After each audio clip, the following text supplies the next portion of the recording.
Ilse era bailarina, por eso ese escrito de La bailarina y su alma ilustra en gran medida que la psicología fisiológica para ella era una ciencia de vida, con todas las dimensiones de la vida de un ser humano.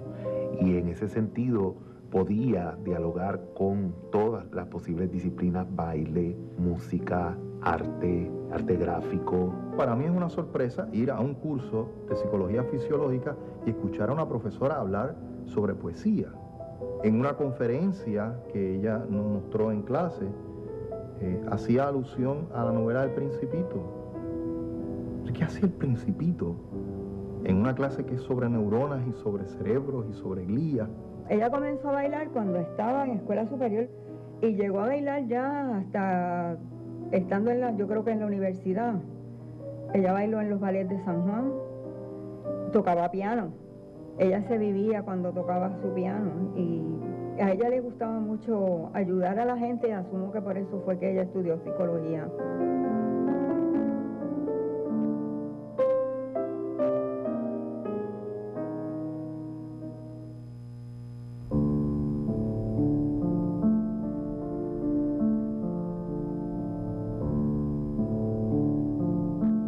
Ilsa es la hermana mayor de una familia humilde, somos 4 hermanos. Ilsa y yo nacimos en Lares.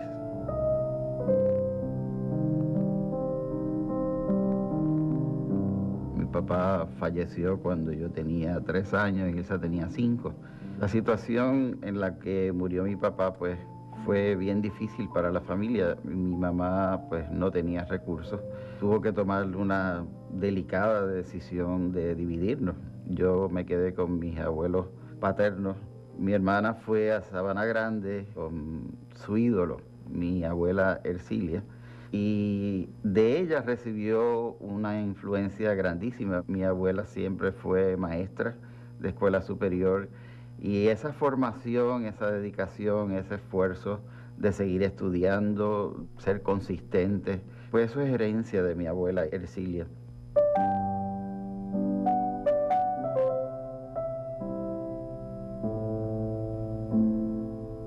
Ella estudiaba mucho, ella tenía muy buenas notas siempre. Ella siempre se graduaba con honores.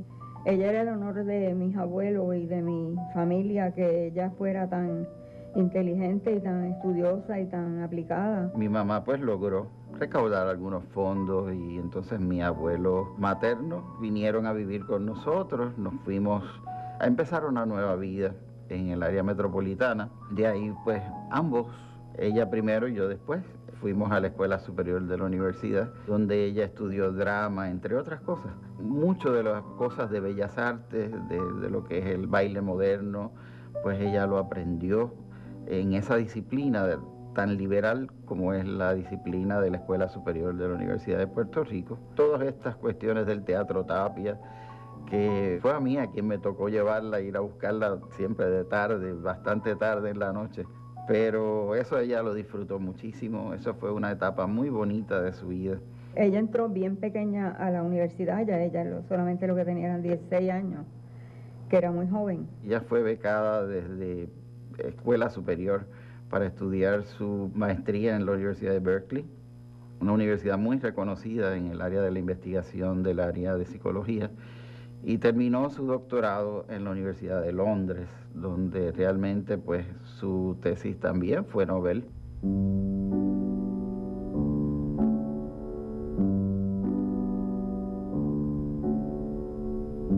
Es interesante porque la conocí más bien de estudiantes de ella que querían que yo conociera a esta gran profesora, ¿no? La persona era joven, era, como decíamos, hippie, como era, tenía ese tono hippie, pues venía de Londres, había estudiado en Berkeley como que era la universidad que mucha gente quería ir, el lugar de estar en los 60.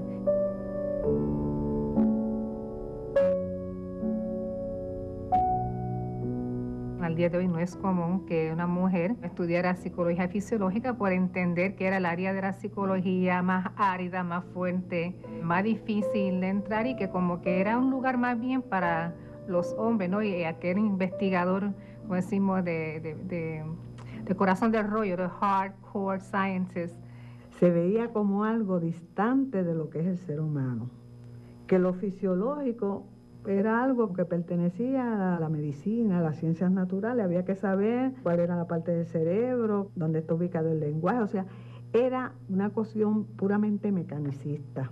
Pero a Ilsa le fascinó, le gustó, no le gustó quien lo enseñaba, pero ella decía es que tiene que haber más. Y para Ilsa el cerebro era la identidad social del ser humano.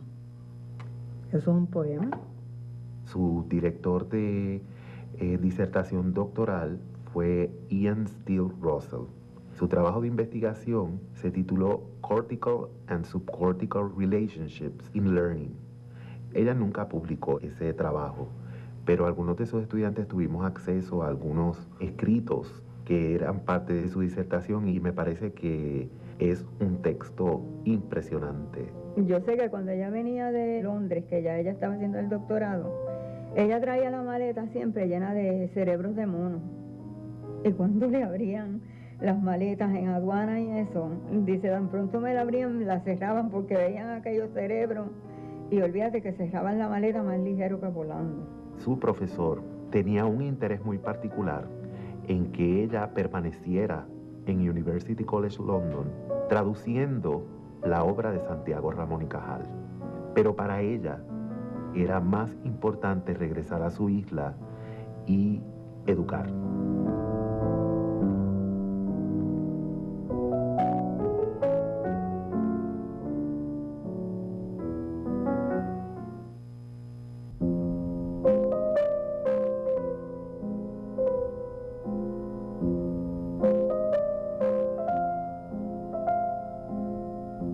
Casi acabando de terminar Ilsa sus estudios doctorales, venía de Londres y vino a formar parte del grupo que asistía a los seminarios de neurofisiología, donde yo estaba haciendo mi investigación en el Instituto de Neurobiología.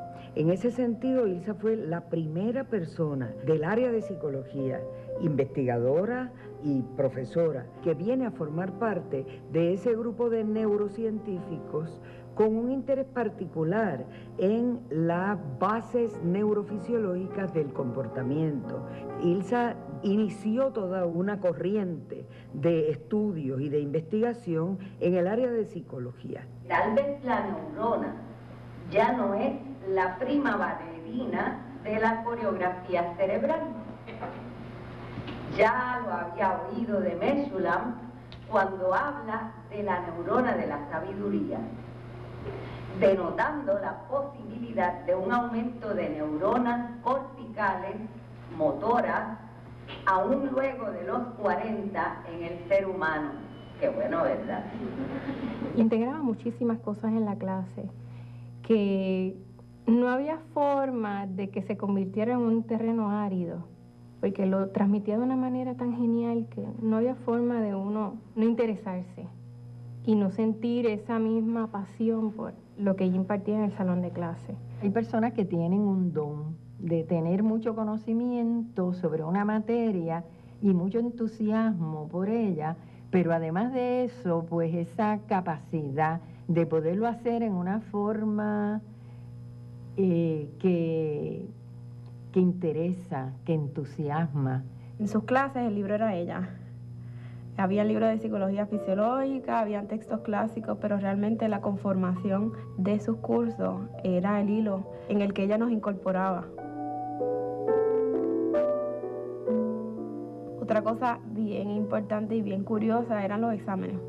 En algún momento de ese examen, de esas preguntas, pues incluía un fragmento, un cuento, un escrito de su producción creativa. Elaboraba una serie de sucesos que le permitían al estudiante incorporar nociones de neuroanatomía con el día a día, lo que le pudiese pasar a cualquiera, caerse de una tarima, lastimarse un ojo porque se dio contra una pared.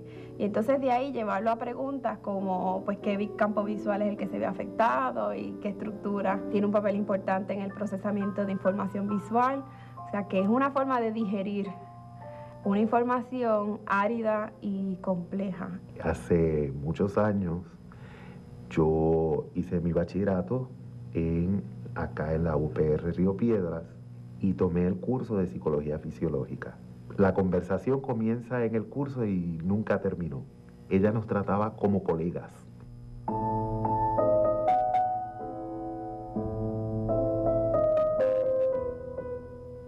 Y su clase era una música.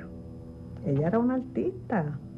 Así que ella, si te iba a hablar, digamos que del hipotálamo, que tiene que bregar con las emociones, ella hace un chiste y se está riendo. ¿Y por qué nos estamos riendo? Pues en este momento lo que está ocurriendo en el cerebro es esto, esto, esto. Yo como estudiante de pronto me di cuenta de que el acercamiento que tenía la doctora Echegaray hacia las neurociencias no era el acercamiento tradicional.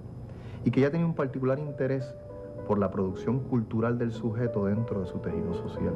Y que de alguna manera esa producción cultural estaba imbricada con los procesos biológicos. Y eso para mí fue revelador.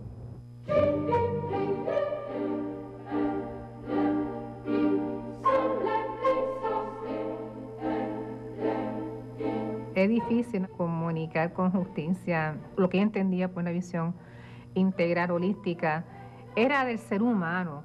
Se proliferaba una tendencia localista, y esto lo que significa es que se estudia el cerebro por sus pedazos. Primero, que se ve el sistema nervioso, la cuestión fisiológica, como un aspecto separado a lo que son las funciones mentales, lo que es pensar, hablar, significar el mundo. Ella logró encontrar en el cerebro esa unificación de lo que somos los seres humanos, sin perder la parte humanista de lo que es el ser humano.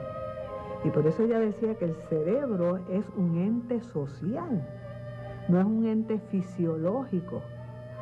Porque si lo ponemos como algo fisiológico, lo estamos distanciando de lo que es ser un ser humano, que son emociones, el baile, la música, el hablar, el sentir, el pensar. Eso es lo psicológico, eso es lo que nos constituye. ¿Qué los mantiene en acción? ¿Qué los hace sentir? ¿Estar acá lo que ustedes llaman alma?